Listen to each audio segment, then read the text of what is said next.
Hi guys, today we're going to take a look at page 3 of the Unit 2 Classwork Packet. Please make sure that you're looking at the downloaded version of the file so we're all talking about the same pages, okay? So today we're going to talk about transformations, all right?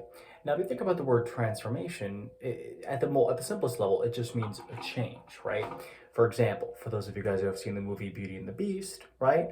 The Beast at the end is transformed back into the prince, right? Okay, so enough with Disney.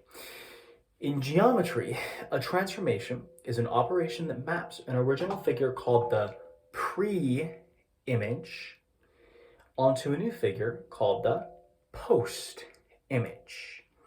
Now, if you take a look at the graph that's given to you guys there, triangle ABC, once again, triangle ABC is the pre-image, and A prime, B prime, C prime is the image.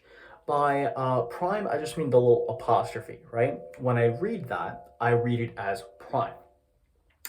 Now, a transformation can do a couple different things to a figure, but we're going to say that it can change the location, orientation, or size of a figure. Once again, a transformation can change the location, like where it is, orientation, kind of like the direction it's facing, or size, right? Whoa, right? So like a growth or a shrink. Now, in geometry, you can transform a figure in a couple of different ways, all right? But if you look at toward the bottom, all right, there are two main categories of transformations: rigid and non-rigid. So think about the word rigid for a second, right? Have you ever had like a really rigid teacher, right? Like somebody who is unchanging and very strict, okay? So rigid motion transformation, I'm actually doing the second definition first here, so apologies for that, right?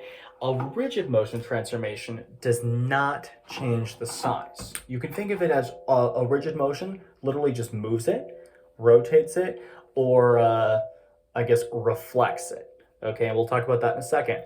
But by contrast, a non-rigid motion transformation changes the size. So again, I apologize for going a little out of order there. Usually I do rigid, non-rigid, but I guess the order here is just a little bit different.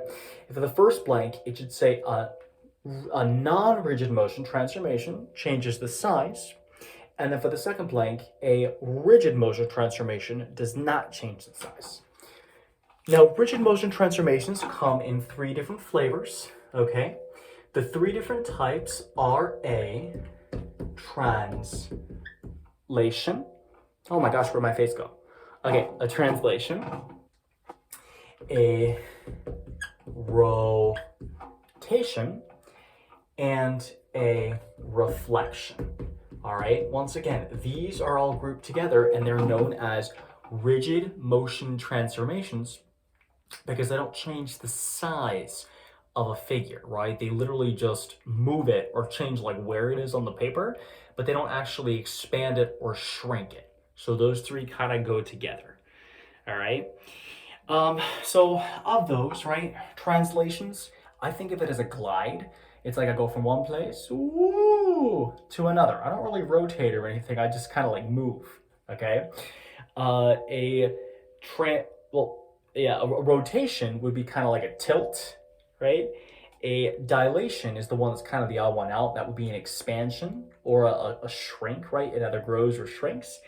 And a reflection we can think of as a flip, right? Like, like when you look in a mirror, you see your reflection, right? Yeah, it's a flip. So if you take a look really quickly at the examples on page 4, all right? The first one on the left, that would be a translation. Let me say that again. The first one on the left would be a translation because triangle ABC just glided, okay? It didn't rotate, didn't flip or anything. It just glided. The one on the right, top right, that would be a rotation, right? Because it kind of like tilted, right? The one on the bottom left, do you notice how they're different sizes? So we'd say that would be a dilation, right? Dilations are the ones that change size. And the one on the right would be called, bottom right, is called a reflection, okay? So in sum, what should you have gotten from this? Two types of transformations, rigid versus non-rigid. Rigid motion means they don't change size. Those would be translations, reflections, and rotations. By contrast, non-rigid motion, there's only one transformation that is, and that's called a dilation. Non-rigid motion means they can either grow or shrink in size. In the next video, we're going to start looking at each of these different types separately, but we're going to start with the easiest of easy, which is the translation.